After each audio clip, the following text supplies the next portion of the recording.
Hello, the YouTube. Welcome to the show Fabulous Hair. Oh yeah. Dave's got excellent hair. Oh yeah. It's so fluffy. It's big. Bouffant. Very. Almost a bouffant. Yeah, shall we just start this silly show we do? Yeah, about Once in a tiny while. little fucking plastic dudes, and then we read books about it and stuff. Yeah, and then we talk about it once in a while, Yeah. sometimes. Okay, I'll kick this off. Angels of Death is proudly sponsored by Bytemark UK. Check out their Big V hosting platform for all your web hosting needs. Find out more at bytemark.co.uk.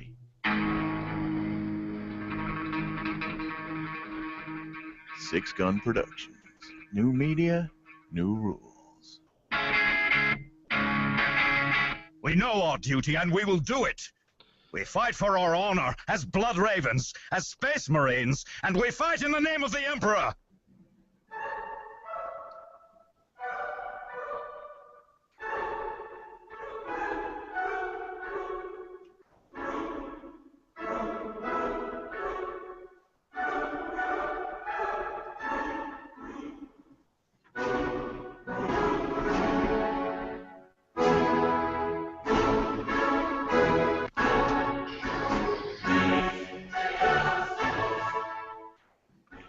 Hello, all of you that are listening to this. By all of you, I Hello. mean the two people that listen.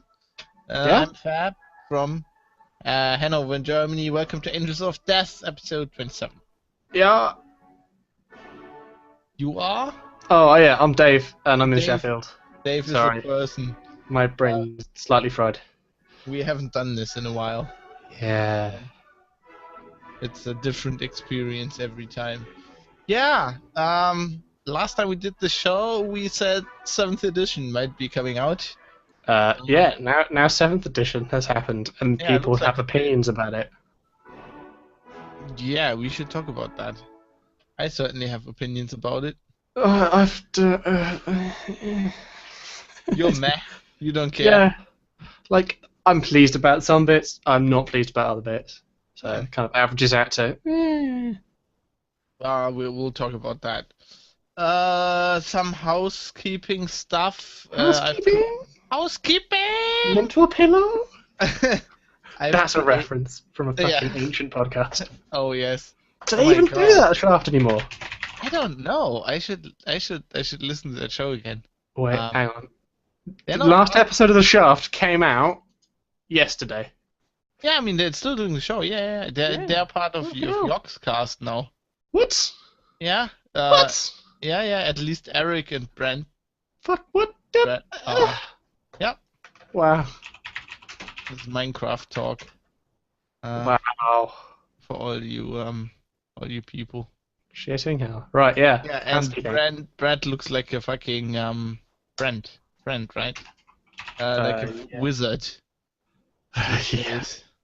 It's pretty amazing. Anyway, housekeeping mint for below. I've created something called Six Gun News for all the shows where I will post stuff for the show. You know, basically the stories that we'll talk about, and listeners can also submit things. Yeah. And it's got an email address on there. Just email a story, email a link to that. Yep. And, they get I've- it's all it's pretty and Yeah, I don't know, whipped it together pretty quickly.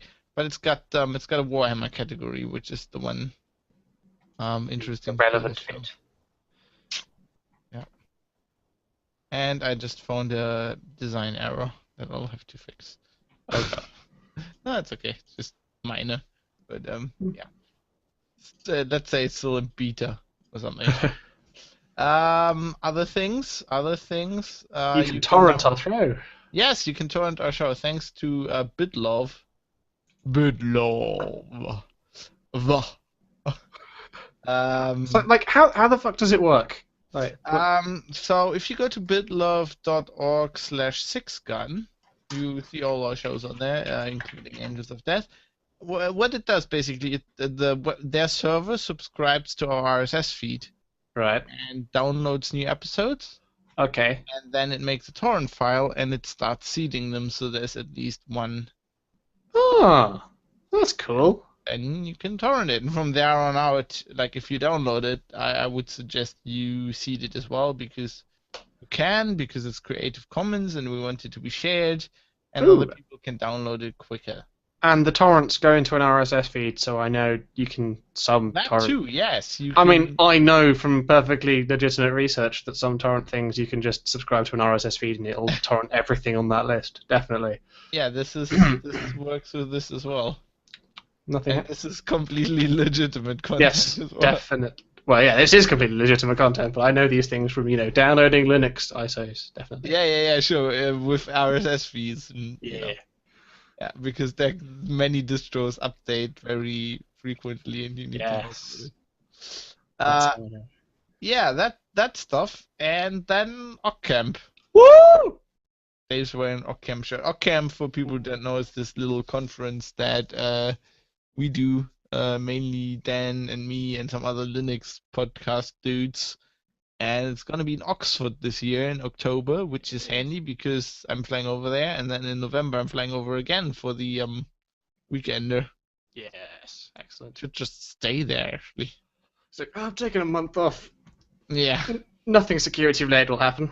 Not at all. Yeah, that's not gonna. I don't think that's gonna work. Just tell people don't Don't fix do anything. everything, and I'll be back in a month. It'll be All fine. good. Just ignore Adobe Reader for a month. Just Netgear routers, they're definitely secure. No security holes at all. No. Yeah, I'm looking forward to that. Camp in Oxford, that should be cool. Yeah, I've got my hotel sorted. I talked to Dan yesterday about this. Because it's in October, camp in October. I wanna put on the shirts have a submarine theme, and call it Hunt for Red October. Can we have like an Oktoberfest thing? Yeah, we could do that as well. Yeah. Well, I mean, it's Camp, so there'll be lots of beer consumed anyway. Yeah. We just need women in tight dresses as well, because apparently that's what that prerequisite. means. Yeah. Oktoberfest. Yeah. Now, we did a show about this Warhammer thing, so let's talk about it. Oh, Warhammer things. Talk about Space Marines. Yeah, so I did like a little bit of hobbying. I picked up. So I think last time I mentioned I picked up some old Longfangs that were kind of crappily painted. Oh yeah, you said that. And then I assembled some ones I got from Jack. So I have 9 of them in total. But since then, I've stripped them all. I've stripped some other random, just generic Space Marine Scouts, and then I've primed my Fenrisian Wolves finally, and I've primed some other things like Logan Grimdark, because it's coming up to a year I've had him assembled but not painted because I'm a lazy shit. So yeah, I've done some priming. I base coated them. Yeah. I read like a couple of more pages of the IG codex, and then kind of exams happened, and they're still happening. Fucking So, yeah. exams. Yeah, they're wonderfully difficult, and they went really, really well. Oh well. No, they've gone quite badly so far. Oh shit. But at least everyone seems to come out of them and go, oh, fucking hell, that was hard. Well, so- if all of them did badly, They'll, then they'll just shift our curve. yeah, exactly. Yeah, everyone did terribly, so actually everyone did kind of average. Actually, you were awesome. Yeah. So you thought you were shit, but turns out everyone else was shit. So relative to everyone else, you were in the middle. So I had an exam this morning, and my next one's on Saturday because we have Saturday exams. Because torture. Yeah. Apparently Sheffield can't fit in all of the exams in like the 3 weeks that the exam period is. So I had an exam on the first day of the exam period, and I have an exam on the last day of the exam period. Awesome. Yeah. This is not. I do not miss this. No. At least at work, I don't have to do exams. That's kind of handy. That's basically all I've done, to be honest. Well, I didn't do anything hobby related. No painting, nothing. I read the IG codex. I wrote a little review about it. Quite a nice little codex. I love that it all just says IG everywhere, and just that makes me happy. just says Astra Militarum on the front and in the rules, and that's it. So I just call it the IG codex anyway. It's quite like I'd be pissed off if I was playing IG, because you're like totally happy that you get a codex, like, and a week later a new edition of the fucking game drops. Yeah. The codex is like instantly feels like it's 2 years old. That sucks. Because I haven't finished reading the codex, and I haven't even got 7th edition yet. Me neither. I don't want to pass judgment whether or not like it feels outdated based on the rules. Well, I don't know. It might work really well with 7th edition. I'm just saying Might that's what your impression is. If 7th edition is a shift towards close combat, I imagine it's quite bad. I haven't heard anything about that. Yeah, I've not heard anyone complain that it's too far in either direction. Which I don't think it is. I think they changed Overwatch a bit, and that's about it. I think they nerfed the Helldrake, which was the real reason for having a new edition. They've nerfed the Helldrake, which is good. Apparently, people are saying you can still build like big Death Star units, but it's not good. Of course you can. Now, well, we talk about that. Now that you have a Force Orc, you can do all kinds of shit. Well, I was talking about submarines earlier. The Hunt for Red October. I was aboard a submarine. That was cool. Not really that grim dark, but it's kind of interesting. I've been exploring northern Germany a bit, and we've got U-995 here, which is kind of cool.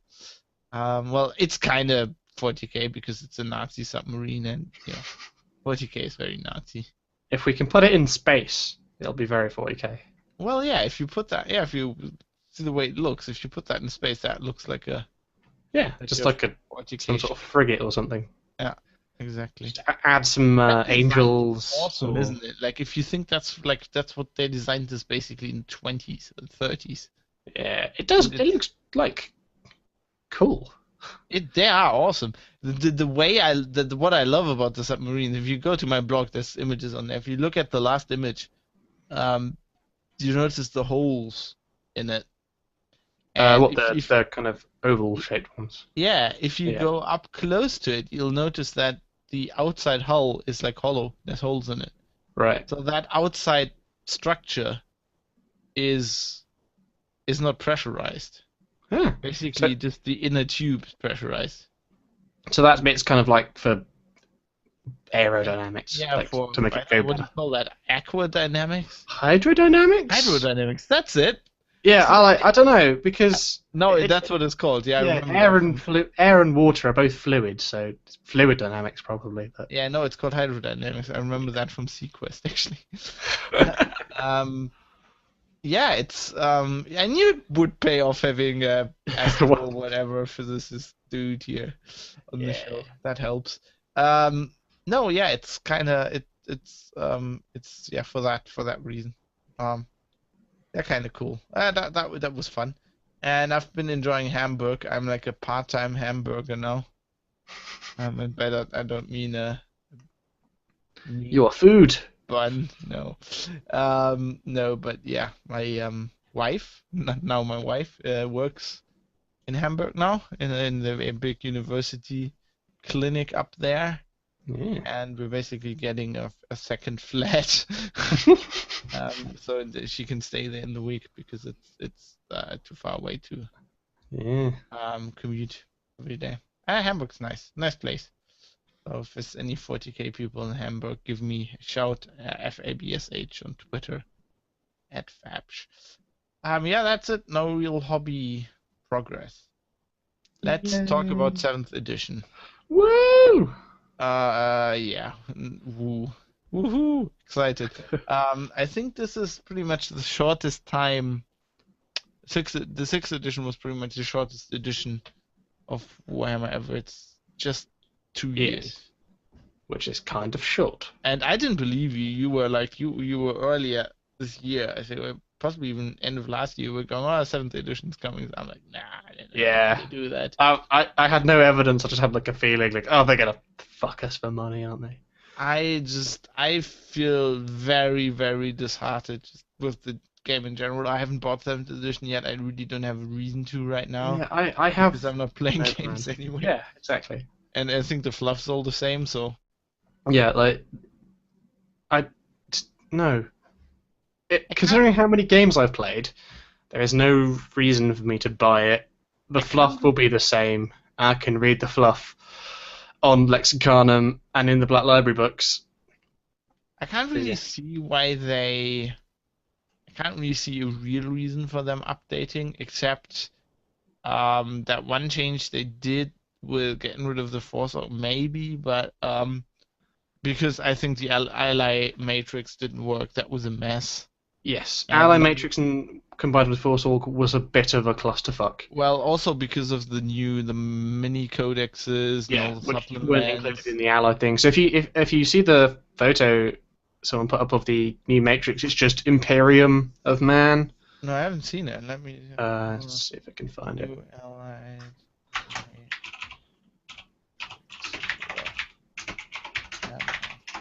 Okay. Yeah, Bell of Lost Souls article. Okay, I found something else. Great. Prince of War. Okay. Yes. My God, that design's horrible. Desperate allies, come the apocalypse. That's all the same. Yeah, so if you just look, it just says It says armies of the Imperium. armies Yeah. of the Imperium, which just means they can have free reign to release loads more Imperium things, and they can ally. And then it's fairly obvious that I'm yeah. not allied with anything anymore. Well, that makes sense. Still, so let's have a look if there are any glaring errors, just things that are just bullshit. Necrons are allies of convenience with Chaos Space Marines. I can see that vaguely working. Why? Why? If you're a Chaos Commander, oh, look at these metal robots, let's help them. What? Well, Necrons want to destroy all living things, and Yeah. occasionally, though people who are going to get destroyed, the Chaos Space Marines will also want to destroy it.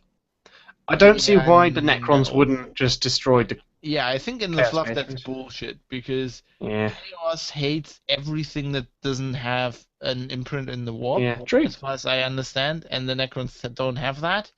So that's why they hate Tyranids, Yeah. because they blank out the warp, like they really, really fucking hate Tyranids. So I don't know, that's weird. I do not understand why the Chaos Demons and Chaos Space Marines are separate entries, when there's armies of the Imperium. They could just be the same, be forces of chaos, what I would have done. Yeah.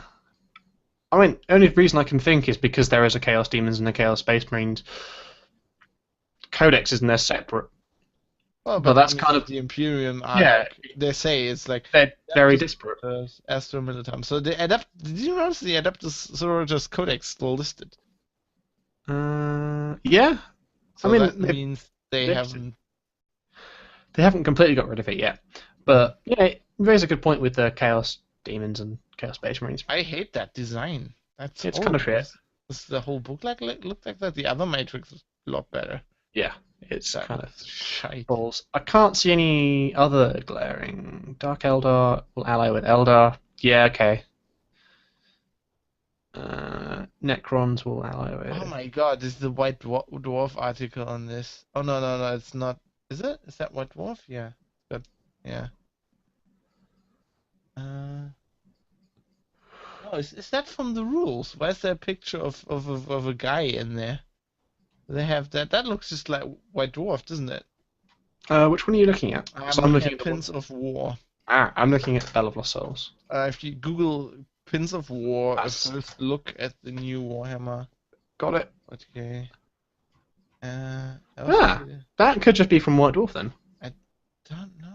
I can't imagine they'd have done a different version of the artwork to put in White Dwarf versus. Yeah, no. The top's actually from the rulebook. I'm just asking myself if the lower bit is from White Dwarf. Oh, that's definitely White Dwarf. Well, unless the new codex is. It's like the fluffy bits. By fluffy, I mean no shitty like PR speaks, like with the new edition of Warhammer 40,000 comes a new allies matrix, and within a world of possibilities, where alliances both likely and unlikely are forged and broken. Here, Dan explores what it means to field an allied army in the 41st millennium. Yeah, it's Just just the same as shit. before. Blah blah blah. Yeah, their spiel is bollocks. Yeah, that's what it is. It's a spiel, isn't it? It's yeah. So Tau can ally with Eldar and Necrons. Tau allying with Necrons. Necrons? That's But I kind can of... see that from the perspective of Tau, they ally with anybody. Yeah, And but they Necrons even don't. ally with Tyranids, I think. Yeah. But Necrons is like the Necrons wouldn't ally with it. I think the Necrons, like if I was writing this, if I was making this matrix just from a fluff perspective, I would say Necrons ally with nobody, just like Tyranids, because they just want to kill everything living, and then everything that's not living they probably want to kill as well because it's fucking annoying. Yeah. When I think about Necrons, I imagine they're like unstoppable killer robots with the mind of John C. Dvorak. So they're extremely cranky. Yeah. And Yeah. So the Matrix is a bit bollocks. that's bollocks. Yeah, so basically what they did is they got rid, as far as I can understand, they got rid of the Force Orc. Nah, no. You didn't get rid of it. You just gave you the option of ignoring it. Well, yeah, but I think per default you don't use it, but if you use it, you get bonuses. Yes. And from what I've read, the bonuses are you get priority when scoring objectives versus other people who have the unbound armies. What do you mean priority? So the way I read it was if you have an unbound armies, that's one ignoring the force organization chart. If you are trying to score an objective, so like you have a model within the distance of the objective, and then you also have your opponent has one that is following the force organization chart, you get the what are they calling it? There's a buzzword they've given to following the force organization. I think you then, if you're both contesting it, I think the person who's followed the force organization chart gets priority and kind of like means they score it rather than it being contested. That's shit. I thought you get like bonuses in list building. Yeah, I think those bonuses are going to come from Battleforged is the other thing. Battleforged. Yeah. And apparently Jervis. Jarvis Johnson. What's it? His name's Jervis, I swear. But I want to call him John. His name is Jervis. Johnson was saying he wants the formations to become more of a thing in standard 40k, not just Apocalypse. And I quite like that. I don't like it.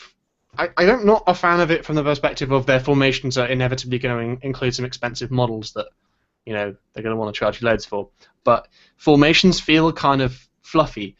They kind of feel like here are famous, like, you know, famous groups of like a famous chapter or a famous way that this legion attacks, or you know, this is a typical Tau strike force, or like you have a landing party of Tyranids or something. Like that feels fluffy and will allow me to kind of.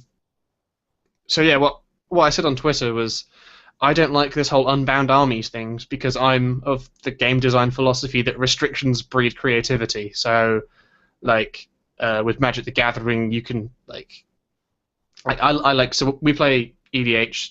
I like to have a theme about my decks. The one I built most recently is angels. I had a pretty strict rule. I could only have angel creatures, and if I have to have something else, they'll be humans, and I will restrict myself with that rather than going, I can have anything. And by having this unbound army things, it's basically saying, pick whatever the fuck you want, and that seems a bit weird. I think they're doing that because they want to give people the they're the model company, and they want to give you the option to just buy the models you find cool Mm. and field them, or field whatever you have.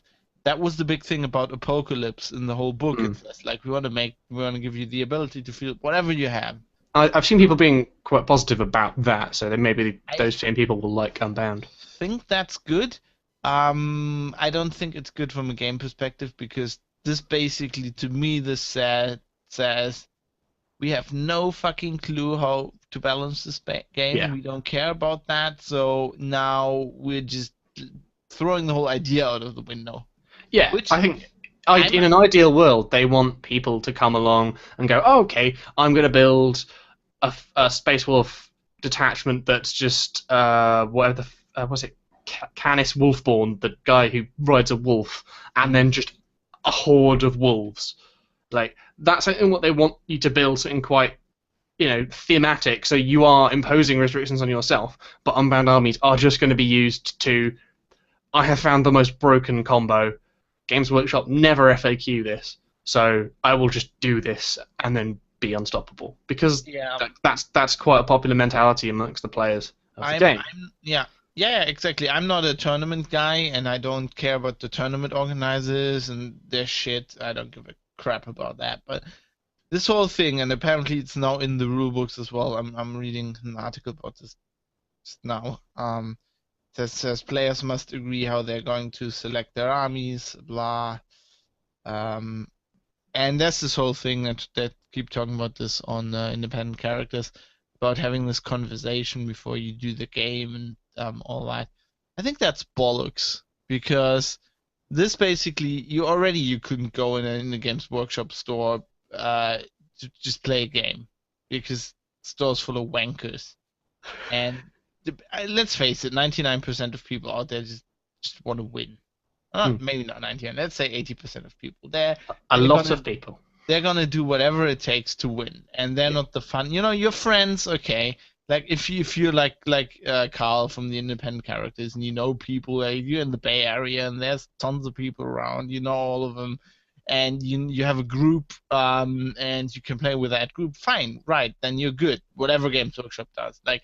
If they do rules that are shit, you can just go to your friends and hey, let's ignore that crap, let's play it like this. But if you don't have that, if you play with foreigners, not foreigners, with like people you don't know, unknown people. Yeah. Strangers would be. Strangers, that's the word. If you play with dirty foreigners. If you play with people you don't Taliban, know. I tell you, those fucking Taliban. If you play 40k with them, they just bring Helldrakes. And then if you don't let them win, they point a grenade launcher at you. Fucking Taliban.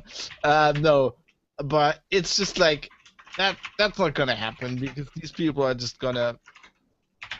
There are too many people that still want to win. Which I think will that's be shit. A bit crap. So I think personally, the rules should be a lot stricter. I think they should make rules that make sense in the fluff, and they should write them in the rulebook. So let's say you're playing Necrons, and then they should say, well, Necrons don't ally with anybody. Like, you're not playing allies. You don't have allies. And then I would build it like in a way that okay, the Imperium, somebody who plays an Imperial army has all these allies available to them, so their armies are just a bit shitter. And the Necrons and Tyranids can't ally with anybody, and they get bonuses for that, right? They get stuff that other armies don't have. And I would make really strict rules who can ally with whom and who doesn't, like based on the fluff, and not like they do it now, which is basically they rewrite the fucking fluff and I swear they write at least short stories, but I think whole like library novels just to come up with scenarios where like fucking orcs and chaos dudes ally and fight the Imperium, whatever, right? And I think that's bullshit. They shouldn't do that. And I mean, if they make really strict rules, people can still ignore them. They can still go no. We're gonna ally these two armies. I mean, you always have that option. You don't have to do what they tell you to, which is what tournament organizers do anyway. They just change rules. Yeah. Which is totally legitimate. I mean, that's okay. But this is just a fucking clusterfuck. This means they can't never balance anything in the game. Okay, I like the way they want people to play the game. The casual. Yeah. People aren't going to play it though. Yeah, we create a scenario, but let's do that. Let's do fluffy game. I like that, but the rules still need to be balanced. Yeah. Otherwise, it's just technically a shit game. Yeah. It's like playing chess, and like one of the play pieces can do this like move where it can go anywhere. Yes. It has And like only a the battle black- roll. Yeah, and only the black player has that. Yeah. And it's just shit. They just seem to completely ignore that games with large competitive scenes, so like things like StarCraft, Dota, League of Legends, Magic the Gathering, Netrunner, they all have a fuck ton of rule. Like, not just, they have loads of FAQs. Like Games Workshop FAQ things like once a month, at the very best. Once a year. Yeah. it's more Sorry, we've like had it. like 2 updates in a month, so I'm like, ooh, crazy. But that's how you have a competitive game. People find these broken combos. You have judges who say, actually, no, you can't do that, because that's what we say, and we made the game. So Wizards of the Coast are great with this. Like, you have trained judges. You have to sit judge exams and know the rules backwards to be able to judge at events, so that they can lay down the law. Like, I feel Warhammer needs that. Like, there's all this community-driven stuff at tournaments, but there needs to just be more FAQs saying, actually, you can't do this in this combo. This is how this resolves. They just seem very, very lazy, and they just want the community to step up and do the whole competitive play thing. Yeah, Whereas and if they were, like, if Games Workshop led the competitive aspect like Valve do with Dota, like Valve put on the international, and like that's like the biggest. It's like the prize pool now is at like over $8 million. That's the people who win this year's Dota competition are going to be like top the charts of richest esports gamers from just one competition, and they'll just like top the all-time StarCraft people just because Valve have taken it upon themselves to make the community care and make it good. And Games Workshop just go, we don't give a shit. Yeah, I think they're lazy. I think you're right, and I think what they don't get is, okay, they don't want a competitive game, but they say they're just a model company. But what they don't get is, if you have a game that's played competitively, you get so much stuff. You get people like that. You get more players. Yeah, You get players that are more involved. You get press coverage, right? You get events if you organize events. Yeah, as you could just like think about how many thousands of people watch Dota, and that's just on Twitch. You can watch it through the game. If you had that, if Games Workshop ran their own tournaments and streamed them and had commentators, and they could, because it's like quite a slow game. You wouldn't just follow one game. That would be so you awesome. bounce between. And like over at game 2, where the Space Wolves are fighting the Blood Angels. It's blah blah blah's turn, and he's done this and this and this, and then you cut to like. They could keep talking about the armies. Look at how this is painted. Yeah. And then it's like the Dota kids and the League of Legends kids go, oh, like what's on Twitch? Oh, look, what's this Games Workshop? They're playing 40k. Click. Oh my god, this looks amazing. I'll buy all of it. Old school. It actually has like little models, and it's it's like what is this? What is this madness? And then people like write articles about it, and then like you can get so much press from this. And they just want you to play, they just want like sweaty nerds in their basements playing it. I was like, no. Yeah, and that's shit. And then you wouldn't even have to force people to paint the armies, because it's like you'd have coverage, and like if you turn up with an army that's shitty painted, like people would laugh at you. Yeah, you just go like, right, yeah, you have like the 3-color rule that you have to have it painted with at least 3 colors. I don't think you even have to do that, because like people like after 2 or 3 tournaments, like they would just laugh at people. Look at that noob. He doesn't. Yeah, it's true. Like if the stream kind of came up and like there's a guy with just a grey army, and then they go, oh, look at his models, they're shit. Like yeah, it would like the Twitch chat would explode. I think Twitch fucking competitive 40k would be amazing. I would watch it. Yeah, it would be really good. I mean, this is, tabletop games are resurgent. There's like fucking Will Wheaton does shows about fucking tabletop games. Yeah, I don't like those. I went through a phase of like watching them, like when I kind of was getting more into board games. I was watching them and going, oh yeah, look at all these cool board games, and now I just can't stand watching them because it's so horrifically staged. Yeah, no, I was just mentioning that. I personally don't like Will Wheaton, and I don't like the show as well. But I think watching 40k, as you said, that would be good. And yeah, a balanced game is a good game. We can't have this ideal world where we have competitive 40k, being a sport. We can't have that without a balanced game. Right. Not even that. It's also like if you look at computer games, the games that are not balanced, they're lazy shit developers. Like the actual good developed, that's what you do. That's the art of making a game. Is balancing it, and you can do that, and you can still have fun, and you can still have other things, and people buy models and whatever, I just think I do think I like the way that they do with the fluffy stuff and stuff like that. I mean, you could have that. You could even have not only tournaments. You could have events, people like streaming events where they play campaigns. Yeah, like you had that worldwide campaigns. one, the 13th Black Crusade thing. I remember reading about that in White Dwarf Split back in the day, about this like worldwide campaign where they were going to decide the fate of Cadia or whatever, or some shit, which ultimately was a stalemate because they have a fear of moving the plot. But yeah, that would be really cool. Yeah, I mean, maybe not like live stream that, but just like put it on YouTube. But like, here is part one of our story of these things.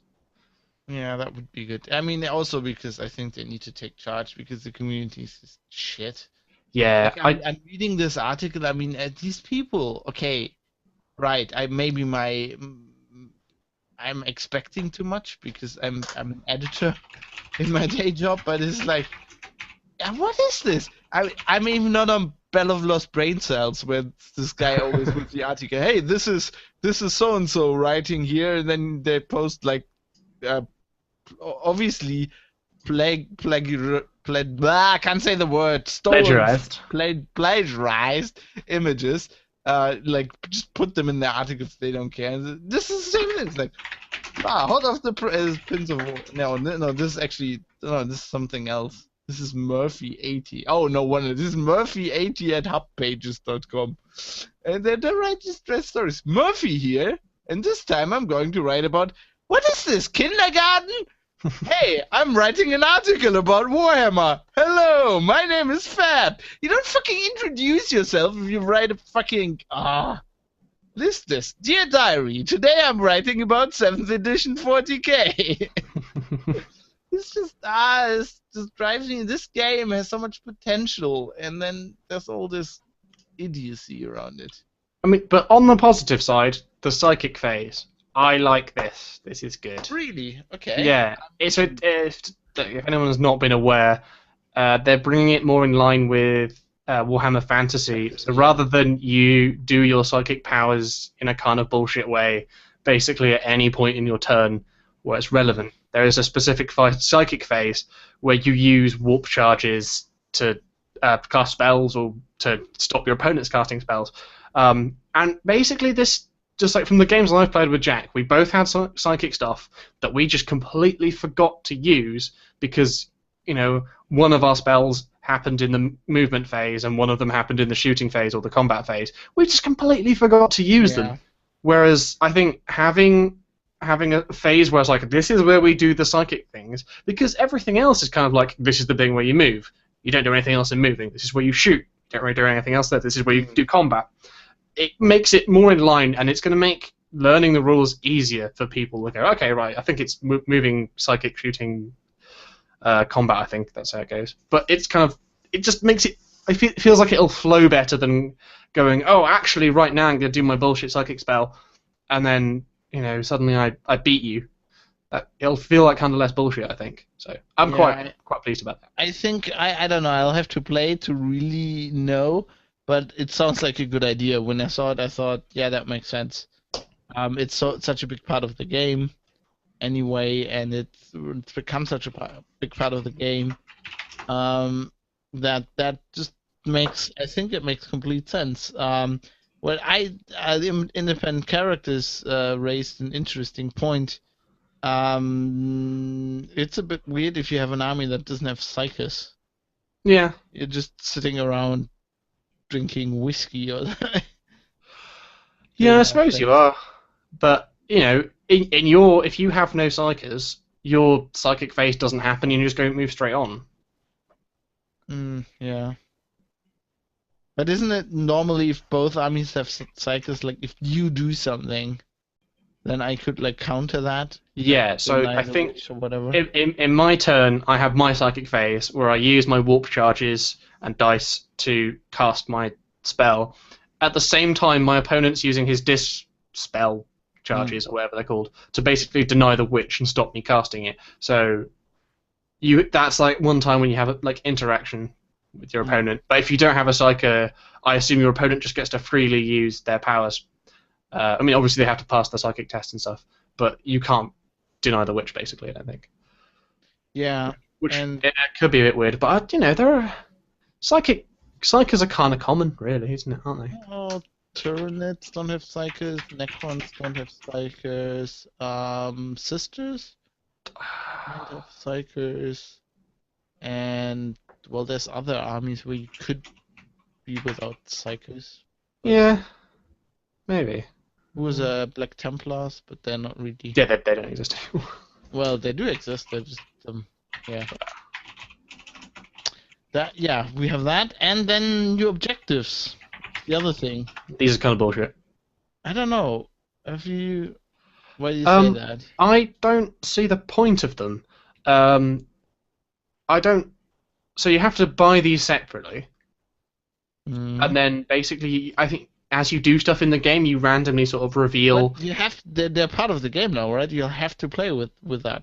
Yeah, but they're not going to come. They don't come in with the price of the thing. I think that just as normally they're in the book, you could photocopy them out. I think so, but I don't see why it's not just like a table. Well, yeah, but I'm not talking about the having cards. I'm talking about the concept of. Okay, right. The concept of things happening. I like that. That seems good. I mean, there's another thing they talked about on independent characters, which like this is weird because you have a deck of like I don't know 30 objectives, and some of them just plainly do not apply to you. So once again, let's say you have an army without psychers. There's an objective that you get like victory points for like casting spells or something. Yeah. And they don't apply to you. Like you cannot fulfill that objective. And so there are several of these apparently. Okay. So there's a chance that you draw a card. Yeah, you draw it and you just ignore it. Which is weird. I don't understand why they just all made them that everybody can fulfill them. And I don't know if we need that. I think what 40k needs is more missions.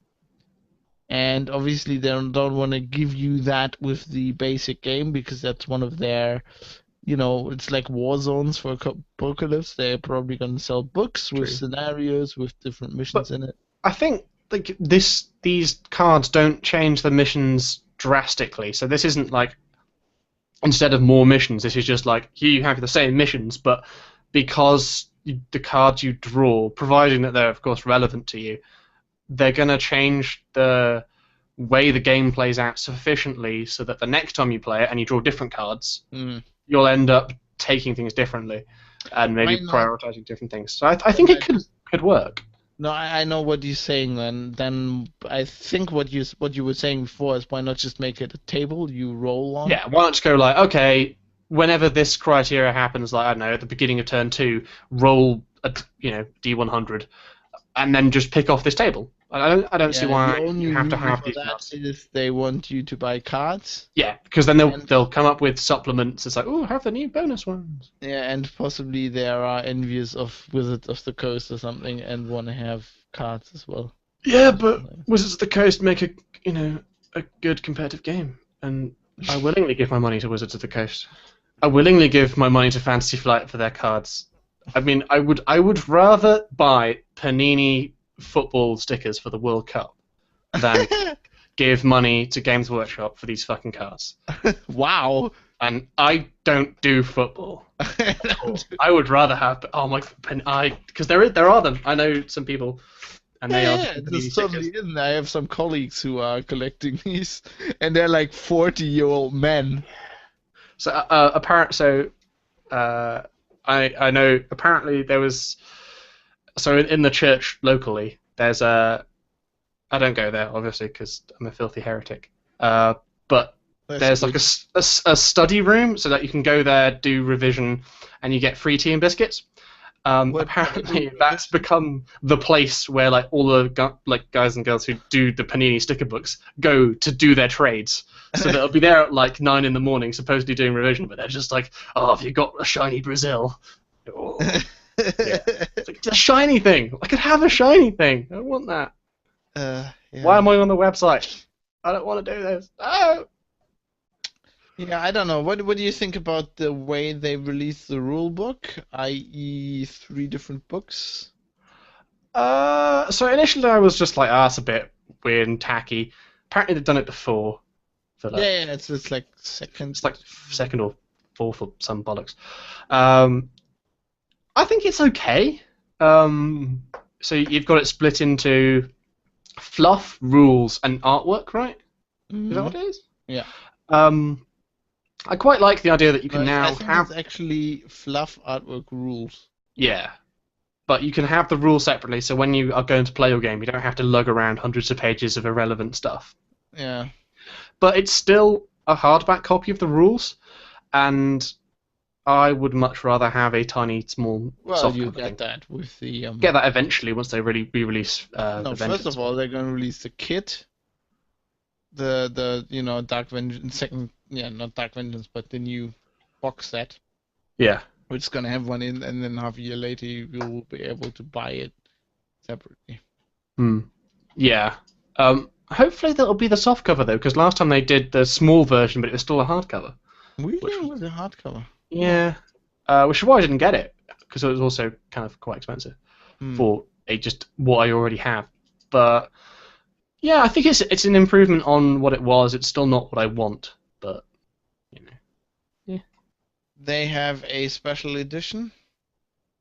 Yay! Which I believe you can still buy. It's really special because, then. I mean, who's gonna buy this? I mean, this is with any indication, this will have a shelf life of about 1.5 years, and then 8th edition will come out. And then it will become tat. Yeah. It's like it'll fill your life up with useless bullshit. The only thing I would think I would want out of them are the kind of objective markers. I quite like those. The little. Yeah, those are just kind of cool little metal objective markers. Yeah, I'm sure there's someone on the internet, on eBay, worth £200 though. Yeah, they're just like they've bought this and they've split it up and they're gonna sell the bits separately. And I could probably pick them up. In fact, I could probably just go pick things up that are generic skull tokens, because why do I have to have these specific ones? I can have metal tokens that do other things. The rules in a small A5 format, or there's a different format in the collector's edition. Visions of the Dark Millennium. Imperium Dominus, that's the Dominion of the Imperium, that's the map, alright. Yeah, no. Sorry. Not gonna happen. If this edition, if you think you'd be hanging around to it for 4 years or something, then I would think about it, but... Yeah, there's no guarantee that will... There's a guarantee that they're just gonna have a new edition in 2 years. Or less. I don't know. They've got ebooks and iBooks. Yep. They're a bit cheaper, aren't they? Yeah, the ebook is $39.99. The iBook is $44.99. Yeah, which is The ever normal so book slightly is $50. Yeah. So they But kind of it's- vaguely it's understand how to price these things. It's £5 cheaper? Huh. Yeah, it's not a significant decrease. Yeah, 10 Yeah. quid is okay. You're still dropping 40 quid on an ebook. I do not, under no circumstances, understand how Games Workshop does pricing, right? So the normal book, it costs £50. And by that I mean £50. And the iBook costs $44.99. Like, either you do the 99 thing, Or you don't. because you do that because you want to make it look cheaper. It's a very old trick. Or you don't, but you don't do it for like half of your products. I mean, the fuck, Dave. I don't know. It's bullshit. And then have bullshit. both of your ebooks be different prices. I think it must be just because with the iBook they don't have to pay Apple any money. No, first of all, the iBook's got more stuff in it. Oh, really? Because It's that's interactive. really It's got fucking unfair. interactive. Well, you can't do that in ebooks. That's the problem. I suppose it's interactive stuff. I can, it's rules. I no. want fucking rules. Don't you? You can't do that in ebooks because they're basically just PDFs, and the iBook has interactive shit in it, which is kind of cool. You can kind of do that now in the Google Play Store. They launched their newsstand recently. Cool. Well, they launched it in Germany. I think it's been out in the UK for a bit longer. Yeah, we've had newsstand. But they've redone it it now, anymore. and it's a bit cooler. But Games Workshop's not using that. Yeah, bastards. Yeah. Yeah, I just use the thing, the newsstand just for PC Gamer when I feel like reading it. So I think this month's one coming out is about EVE Online, so I might pick that up. Mm. But yeah, it's kind of just... I'm not quite sure I like the new design of everything.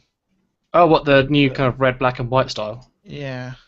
If I look at the psychic cards, they look weird. I give you the psychic cards do look weird. And again, I don't see the point of these. Because all the psychic powers are in the rulebooks anyway. Mm. They just seem to be some sort of on-table representation so that your opponent can see what psychic powers you have, but surely you would just tell your opponent at the beginning, like, I've picked these powers, they're all from the same tree, Yeah, so I but get they- the Primaris power too. Boy, that's the same thing. Yeah, and like, people who are playing the game regularly know all these psychic powers already. Like, they're not going to be like, I kind of like having cards and knowing what they are. I kind of like that. I'm okay with it just being like on my army list, just saying, and then here's my person, and then my psychic powers, having like a new heading, and it's like I pick these, so I don't see the point. And given that like, so the psychic cards for 6th edition came in that kind of curved box. Yeah. Did you notice that the order cards for the bloody IG don't fit in that box? They're square, and that really fucking hacked me off. Because I was like, I know they're not psychic cards, but they are the cards that do similar things to psychic things. Why don't they fit in this thing? Once I open this packet, they're just going to go everywhere. Mm. And I'm one of those guys who like always plays with sleeved magic decks. Oh god. Well, yeah. Some of my magic Play with decks are gloves worse. too.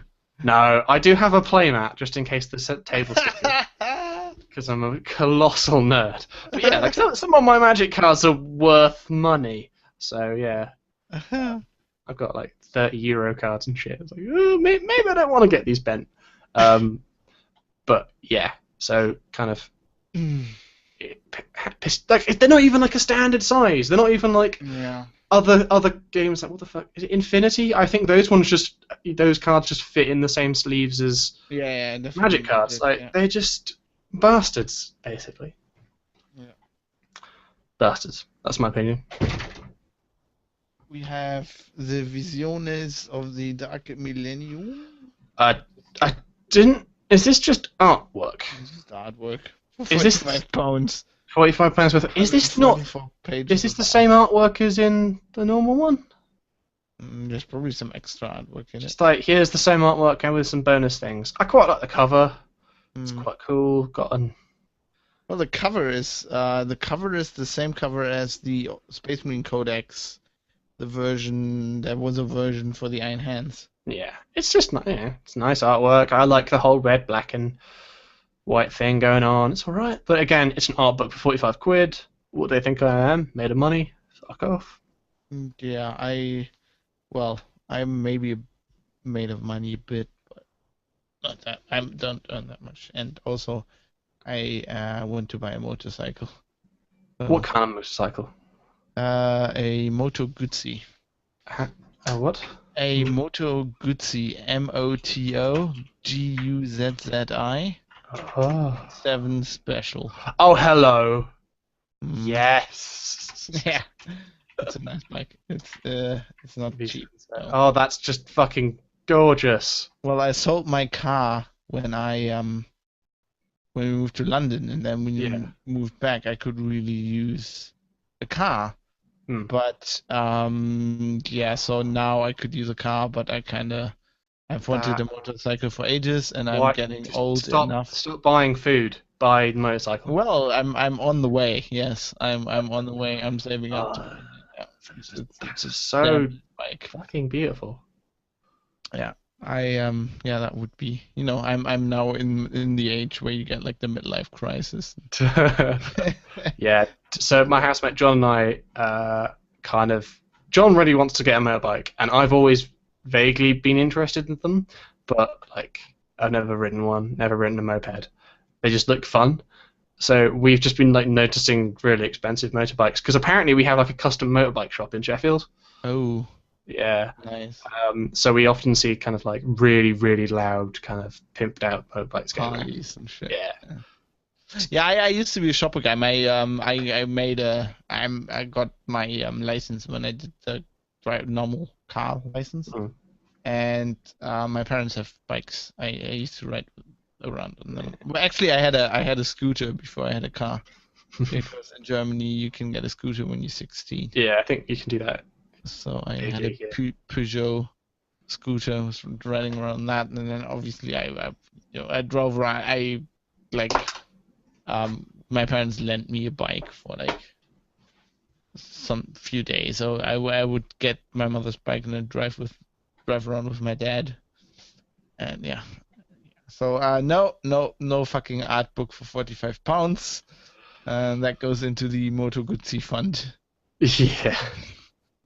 We've had some things, some FAQs. Yeah, they've FAQ'd stuff apparently We've had for 7th edition. So they're for all the codexes. Yeah, we've had two different things. One update on the 27th and one on the 29th of May.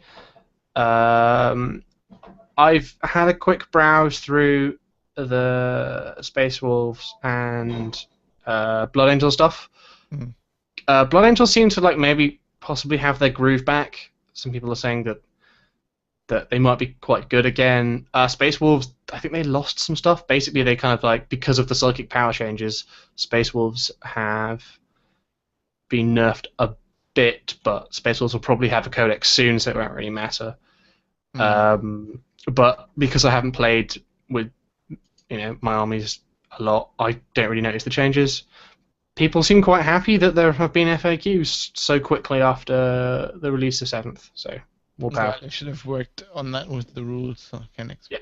But yeah, I noticed they updated the Ork codex, which is weird because yeah, that's gonna come out next week. true. But I mean, there's a couple of It's gonna be out before the show's released. yeah. Yeah, This- I wish they had an RSS feed for this, for the FAQs, but that would be Yeah, I wish I had an RSS feed for everything. too much. Yeah, I would. I wish Games Workshop knew what RSS is, but they're not. It's not far too that- modern for them. Yeah, I mean they're pulled out out of social networking. That Hmm. didn't come back with the new website, by the way. No, all the people saying that it's going to come back with a new website. Yeah, right. Wrong. Did you notice that they have comments disabled on all their videos? On Yeah, they've YouTube? had that for a while though. I think they had that at least since before they swapped comments to Google Plus. Huh. Because even like as from what I've seen now, comments on YouTube videos are kind of like more disparate and disjointed, whereas before they used to just be a big pile of hate. Now they're just like a small jumble of random people talk. Because often it'll be completely out of context because someone's sharing it with someone else on Google Plus, and it makes no sense. So yeah, but you can see why they get rid of it. Whenever Games Workshop can't take the heat. Yeah. Personally, if I was doing video content for them, I would probably, if I was putting it on YouTube, I probably would disable the comments. Why? Because I, rather have it through a better channel. Because Facebook comments YouTube comments are just poorly designed. It. There's two ways. Either you ignore it or you pay somebody to read them Maybe. and answer them. It would be nice if you could discuss comments Then in have to YouTube. turn them off. It's like, okay, I'm Games Workshop. I'm a huge company. I post something on the internet, and 100 people say it's crap. Like, as a company, do you really have that low self-esteem that bothers you? I mean, surprise, people they hate the stuff you do. I'm a podcaster, I know. It's just people complain. But sometimes there's good stuff in there. So, I don't get the whole pulling out of social media. I mean, this It seems weird. there's a PR disaster. That is just so whoever made that decision, I would fire them because they live in a different millennium from us. Yeah. So should we talk about the Orks? Yeah, we had the first Ork release. Yeah. So we've got the Gorkanaut and Morkanaut. They're The basically shitty name.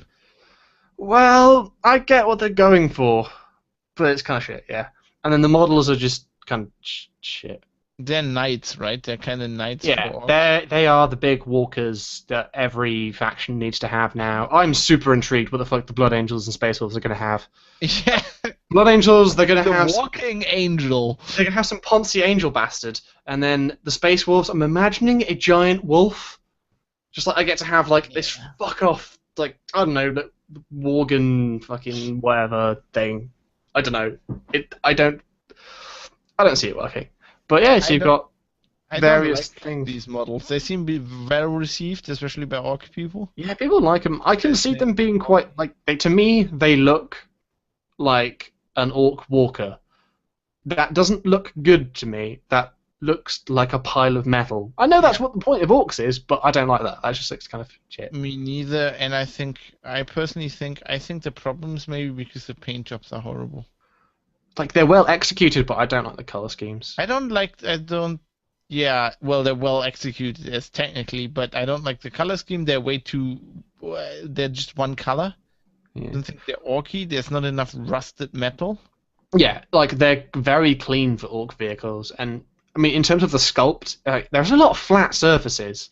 They should be like lumpy, and like they've got the Morkanaut, the one that appears to be like psychic-y based because it's got the close combat one, yeah. Yeah, it's got kind of like curved. It's got this weird gun barrel, like possibly flamer on the side. It's curved. It looks actually like quite round. I was like, the fuck did Orcs know about being round? You need to properly wreck it. Exactly the same piece as the Gorkanaut has on the other arm. Yeah, they just. I don't know. They kind of like looks like they've taken an Imperial Walker and then they've just like slapped Orky bits on it rather than do anything. It's a colossal step backwards and rip-off that these are two separate models. Yeah, they should just be one kit. They're one kit. Come on, they're one kit with some stuff attached to it. We've got a different arm and then different heads and then little hat things. It's kind of bullshit that you have to choose one. Their release schedule doesn't make any sense, I think. Yeah, because again, you're selling models before you can buy the fucking codex. Yeah, You're they're selling selling- models before you know whether or not you want to put these things in Actually- your fucking army. They release models with rules in White Dwarf Hmm. a week before the codex comes out. Like, what the fuck? Release the codex for like, who buys these? I mean, I'm a fluff guy, right? I buy stuff because it's cool, not because of the impact on the game. But it's like, who does this? Who like, even somebody like me kind of wants to see the rules first. Yeah. Right, you wanna know if you buy this, because, like, not even the rules, right? You got them in White Dwarf, you have to buy the White Dwarf and then figure that out. Well, I think that's shit in the age of the internet, but yeah, okay, that's what they want to do. That's what they want to do. Otherwise, they can't sell their shitty magazine. But still, I wouldn't buy this. I want to see the rest of the army first. I don't get the point there at all. I mean, of course you can wait, but still, why release it that way? It doesn't make any sense. Plus, White Dwarf apparently was pretty horrible. Apparently, it was very thin on content, the last one, and had way too many orky jokes. Like, every time they mentioned Mork, it's like that. Oh, was it Gork? That joke. Yeah, so you can also buy a bundle of some other bollocks. Penises. You could have the big bugger, what was it called? The Stomper, which actually is pretty cool because it looks like it's an orc thing. And that's Killican. got stuff like bolted on that actually. Yeah. Looks cool. I think those are the old sculpt, so there's no change there. No. And if you want Killicans, get the Forge-World ones like Joseph, because those are very pretty. Killican's actually cool. I like those. Yeah. They're fun. They're good models. But yeah, that's currently what we know about Orks. We don't know. And by the time this is released, because I'm really busy, so this will be released really late. We're recording this on Wednesday, the Third. Fourth. Yeah. By the time the Orc Codex will be out. Yeah. Which I guess the first 7th edition codex. Yeah. We got the Games Workshop. I'm awake. Games Workshop have released some painting videos. These are actually Yeah. They show off They're the good. paints and tell you how to use new paints, and yeah, kind of good. then This is I like this video of Jervis. Yes, that was nice. but- I would like more of that kind of stuff. Yes, because basically he's explaining. I mean, even if we don't agree with the changes, or that they did a new edition, I like them to communicate more stuff. Yeah, And if I they do it like. through videos. He can talk, and he just explains himself very well why they did certain things. I'd like maybe a more informal kind of talk, but that's just the kind of style I prefer. I prefer more informal, off the cuff kind of things. But obviously, they want to put forward like what the company wants to say, rather than just. And now we have Dave from the accounting department to explain to you why we released a new edition. What's It's gonna very sell? simple. What's gonna sell? More money! More money! More money! Giving us money, and we like money. I'd like to have a Ferrari, please. Yeah. So these are cool videos. I've given them a bit of a watch, and yeah, I'm glad they're putting those kind of things out. They're the kind of things that I wanted in White Dwarf, but now I get them for free, which is nice. I'll watch them. So yeah. Yeah, Good work on that front, whoever's doing those things. Reading and buying that's a bad excuse for a magazine. Apparently the Warhammer Visions is selling quite well. Really? People seem to like it generally on the internet. I've got no fucking What idea the what I fuck? think. This Can is- they not use Google? I'm just gonna Google Space Marine. Space Marine? Oh look, it's not the Space Marines. Oh, there we go. That's my Space Marine porn done for today. Close. Like, what the fuck? Space Marine? Space Marines. Yeah. Speaking No, of Space I'm- Marines, Forge World have people- done some very nice Space Marines. In the 40K community, as we talked about, sometimes are just old-fashioned. I think maybe there's like a magazine, but it's a shit magazine. It's Yeah, like the it's not languages bit. It's just like there's not interesting editorial or anything. there's It's just nothing, bollocks. nothing in there. It's just shitty pictures. Yep. Shall we start giving forward roll blowjobs? Because Yes, because they're good. Before we give them blowjobs, I have a bit of a criticism. Is it me or that they make awesome models, expensive, but they're good. Yep. But my God, they're shit with naming. I was listening to, as you might notice, I talked about this a lot about the independent characters, talking about the Horus Heresy book, the third one. And Jeff, who was back on the show, is doing a mechanical army. And he was talking about how horribly expensive they are. That's one thing. And names are just shit. I mean, they were talking about these units, and I like from one sentence to another, I couldn't remember what they were talking about. Yeah. Because they're the Volkite, Rupnik, Prorator, Tators, and the other part is like, okay, they're American, so they can't, if something's vaguely Latin named, they can't even say it correctly.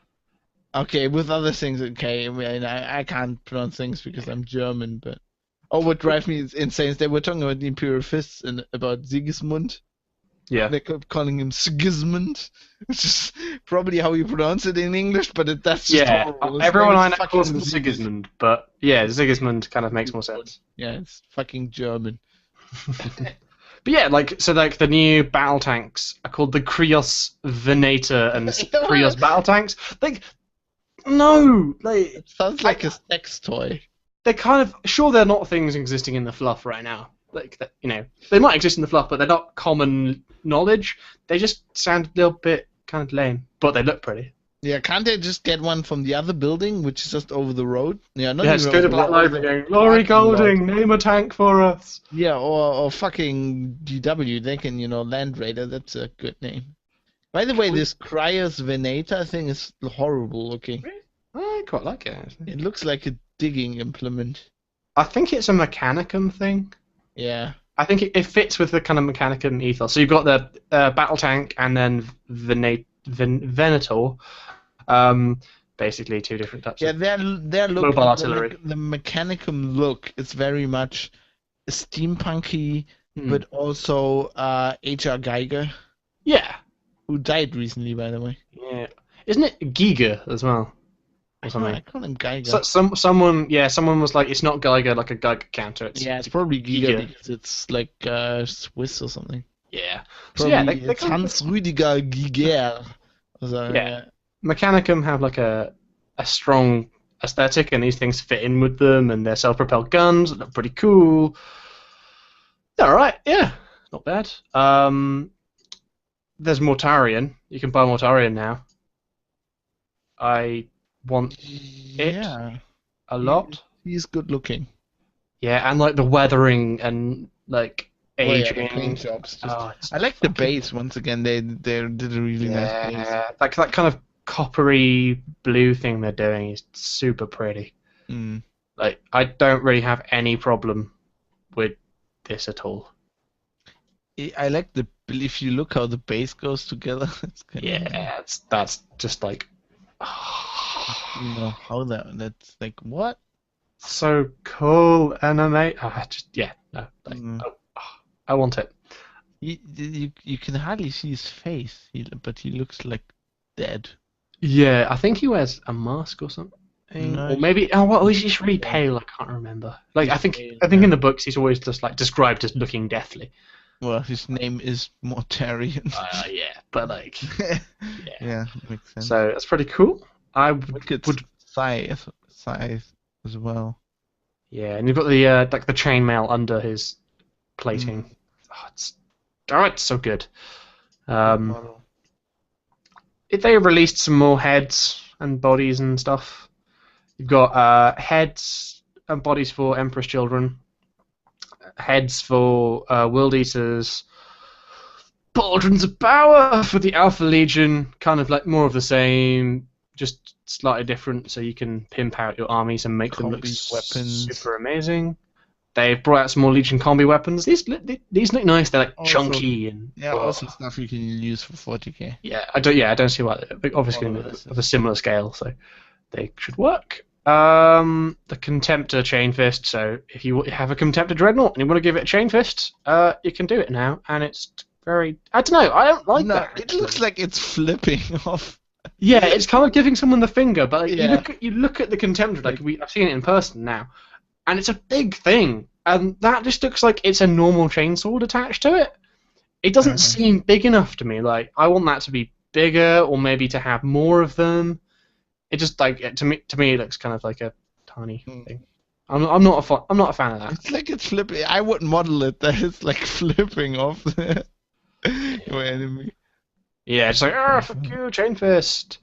And they've got an example of That like would be a good name for a metal band. Chain Fist. Fuck you, Chain Fist.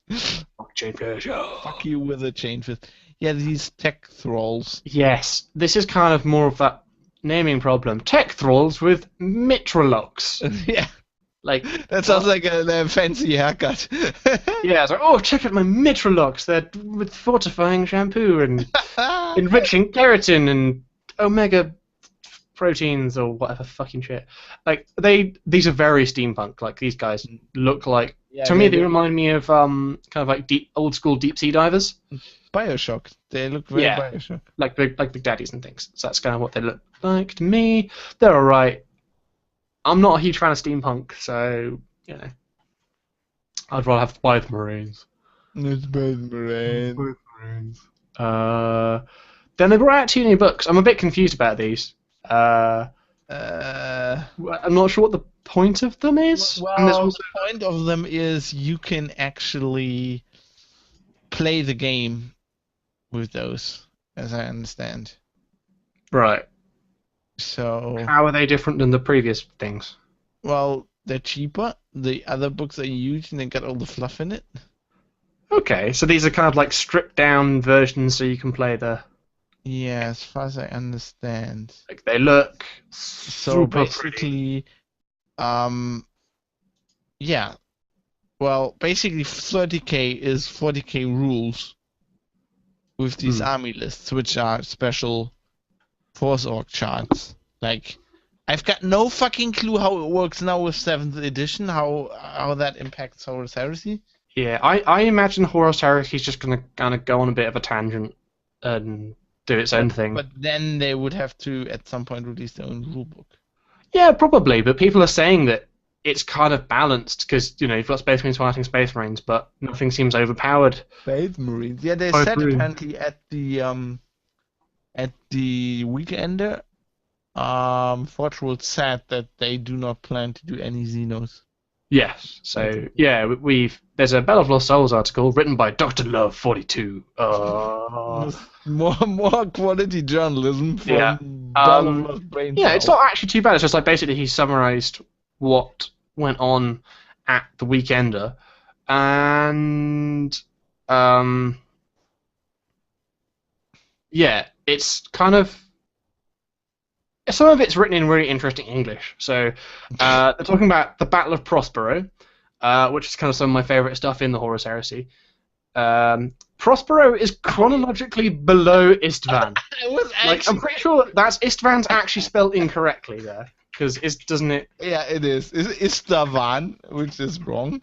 Yeah, it's called- Istvan is spelled Well, ISTVAAN, and they have skipped an A, I think. Well, because Forge World doesn't have any editors, there's 2 spellings of Istvan Oh, really? throughout the books, which you can both use.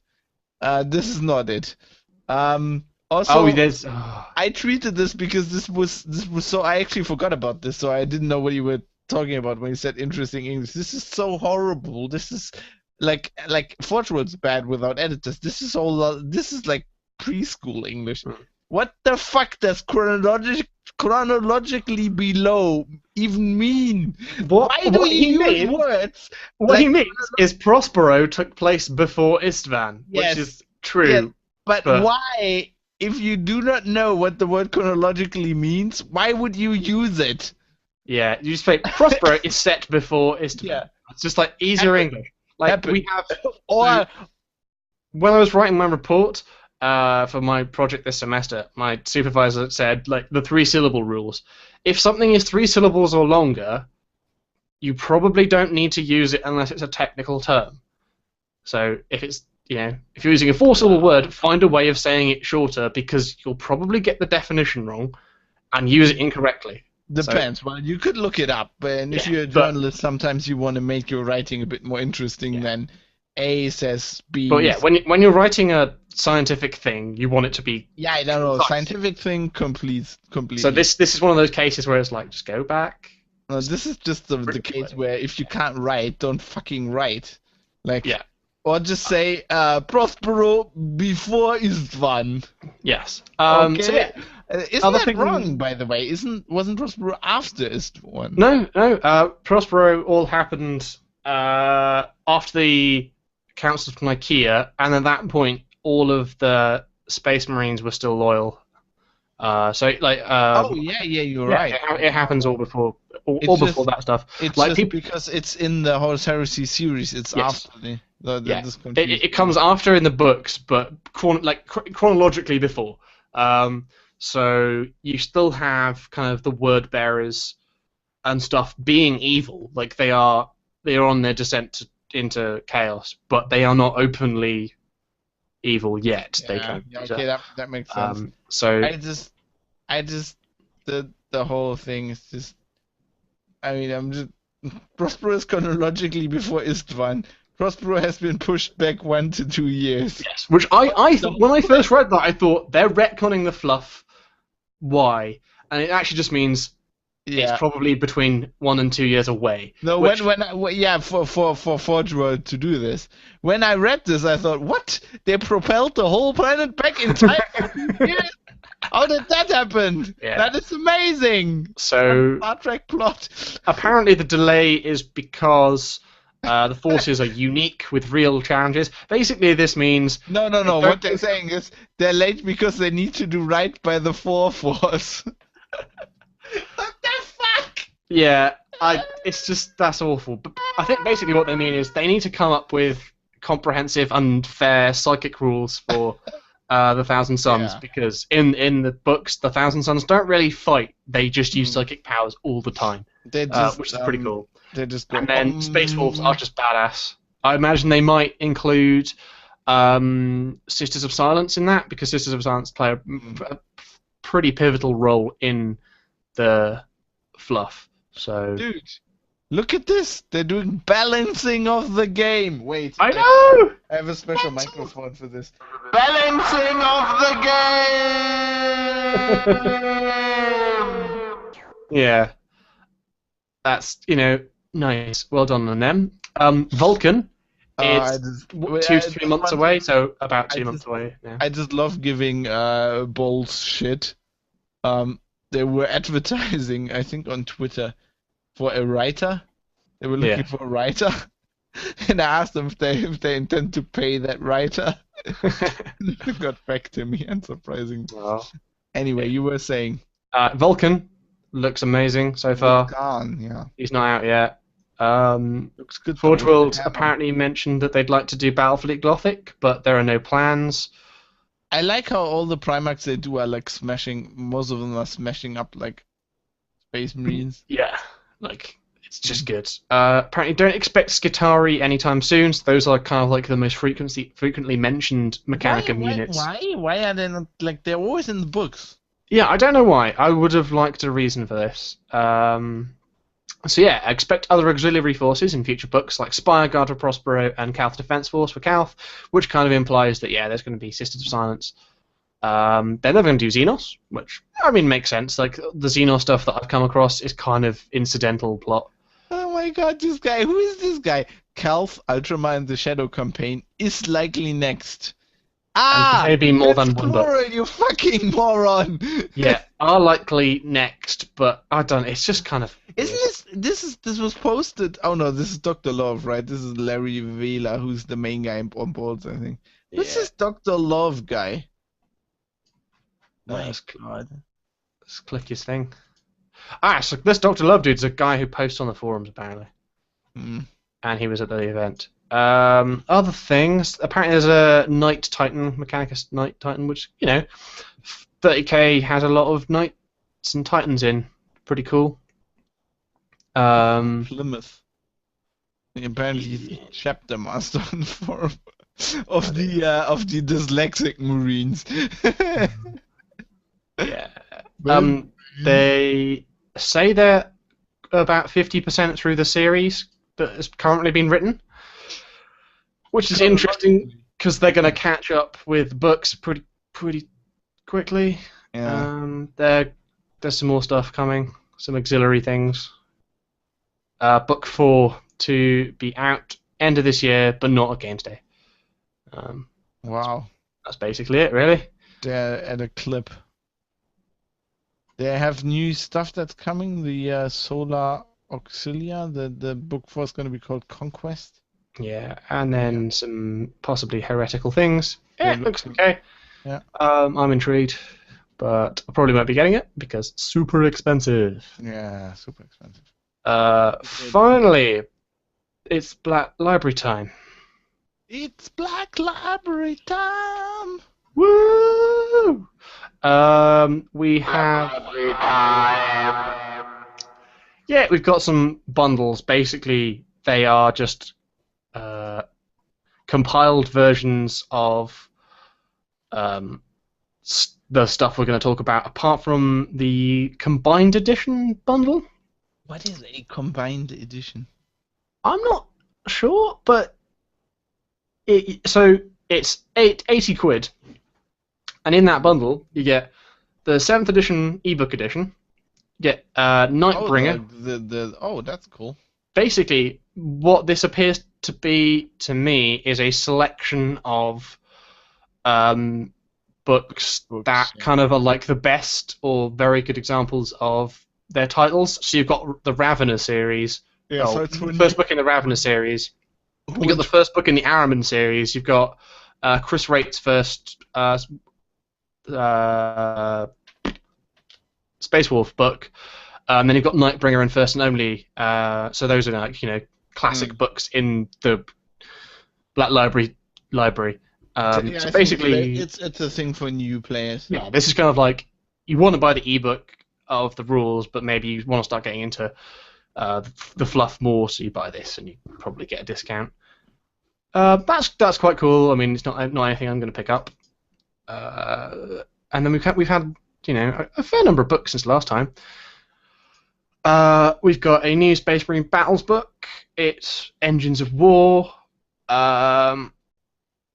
Based on the cover, I think it's one of those books that basically just introduces the new vehicle. I can't remember what this one's called. It's like, here's a new book. It's and here's a actually got a vehicle. model on the cover. That's kind of new. Yeah.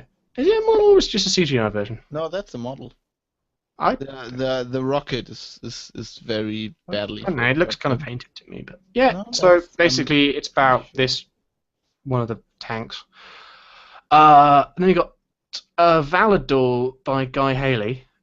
This basically is Eldar versus Tyranids, and looks actually quite interesting. It's an apocalypse novel, so I think I've read some apocalypse shorts, but I've never read an apocalypse novel. I'd be intrigued to find out. Guy Haley's good. I like his stuff. Yeah, he's a really nice guy as well, and it's of a decent length. It's like 334 pages, so it's not just a kind of tiny novella, which is nice. I appreciate that. So that's the thing I'd probably pick up, and then we've got the Yorkshire Marines, the last days of Ector, not Hector, Ector. So after this, I wrote Ector. Fancy going to pub with Yorkshire Marines. That's just what I thought when I read it. Guy Haley from Yorkshire. I don't think he is. Guy Haley. That would be fun. Yeah. And this is also Tyranids. Yeah, maybe they're taking place on the same planet. Oh yeah, this is a prequel to the Valador novel.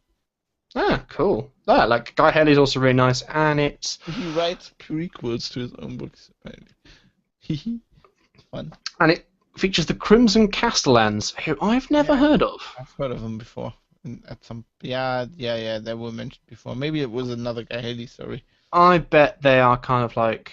I think that was in a short story. Yeah, I think they could be like successors of Blood Angels, probably with that name. and that artwork.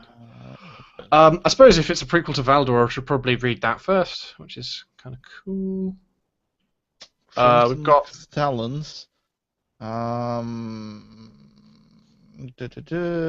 Founding unknown, successive unknown, war cry unknown. Oh, that's a nice war cry. Unknown. Yeah. So Chapter Master Caro Man. So basically, we don't really know about them, which is interesting. You shall not enter. I bar the way. I am the walls. I am the walls. I am the tower. I am the bastion of the moat. I am the ward. I am the keep. I am the gate. I am the gatekeeper. This way is shut.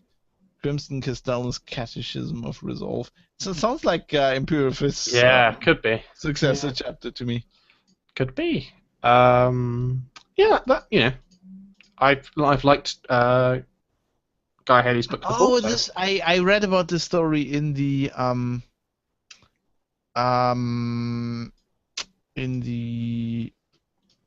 in the Turnet Codex. This is the Valandor is Duriel, as the Eldar call it.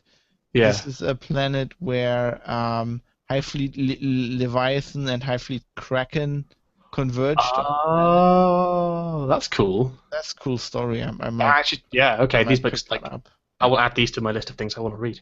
Yeah. We've got another book by Nicholas Alexander. I don't think I've ever heard of him before. It's an Astra Militarum story. Oh my god! I bet it mentions the IG all the way through.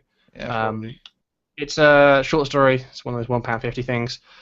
It's basically another book about a different kind of vehicle. In this case, I think it's some sort of bomber. The Imperial Navy launched bomber wings to wreak havoc upon the invaders. Blah, blah, blah, blah, blah. People bomb orcs, yada, yada, yada. Whatever. And Fab's dropped. I've dropped. No, come back. Hello.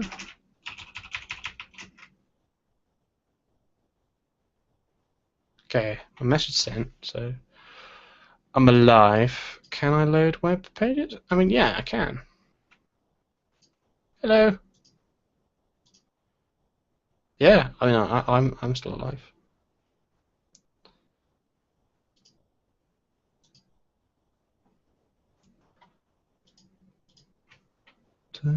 I'll sit around waiting for you.